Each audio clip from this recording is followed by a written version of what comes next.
Muraho neza, mbanje kubasuhuza mbifuriza amahoro y'Imana, imigisha ituruka ku Mana ibagereho. Ijambo muhirwa, uyu munsi tukaba tugiye kuganira ku myaka 7 ya nyuma y'isi. Uko tuyizi imyaka 7 ya nyuma. Ikaba igabanyijemo ibice bibiri. Hari igice cya mbere cy'imyaka 3 n'igice, n'ikindi gice cya kabiri cy'imyaka 3 n'igice, byose bikagira imyaka 7.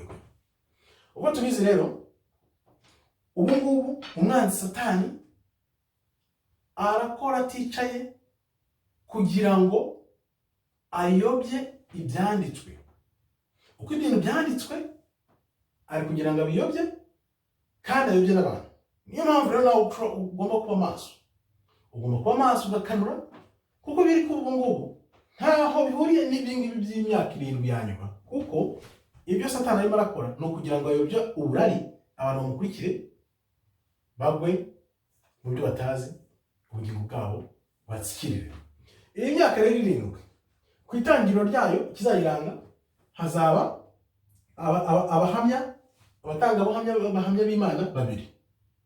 Bazahabwa imbaraga n'Imana, bagakora ibitangaza. Umuntu wese uzabitambika ashaka kubarwanya cyangwa kwica, bazajya bacira umuriro ubatwike bapfe. Niko bimeze.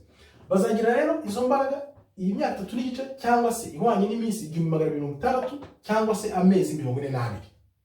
Noneho nibigeramo hagati, nibwo Antikristo nawe azazamuka akagira imbaraga noneho zirenze, ku buryo azaza agahita yica bano bahamya babiri, bakazamara iminsi 3 n'igice bapfuye, noneho nyuma bazuke. Ariko mbere aho abantu bazaba bamaze kuvuga bati uyu ni we wanyawe, uyu ni wowe, uyu ni we bavuze Antikristo, kubera ko bazabona ko yishe bahamya babiri b'Imana, barafite imbaraga zihagije Imana yabahaye. Noneho Antikristo aze ayice abatangabuhamya babiri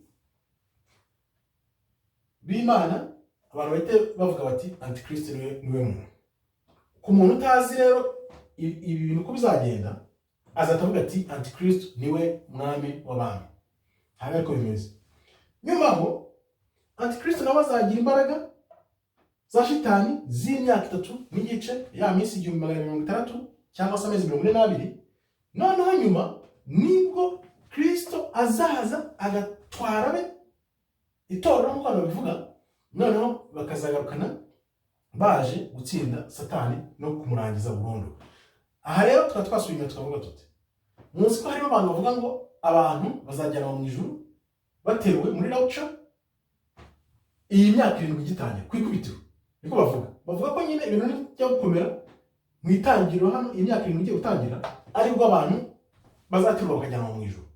Ntabwo ariko bimeze, kuko ijambo ry'Imana ntabwo ryivuguruza. Riravuga ngo ugomba kwihangana kugeza ku munota wa nyuma. Ijambo ry'Imana niko ritubwira. Ntabwo ari ijambo ry'Imana ryakwisubiramo ngo abantu b'abanyabwoba bari guhita bajyana mu mbere nta bibi babonye.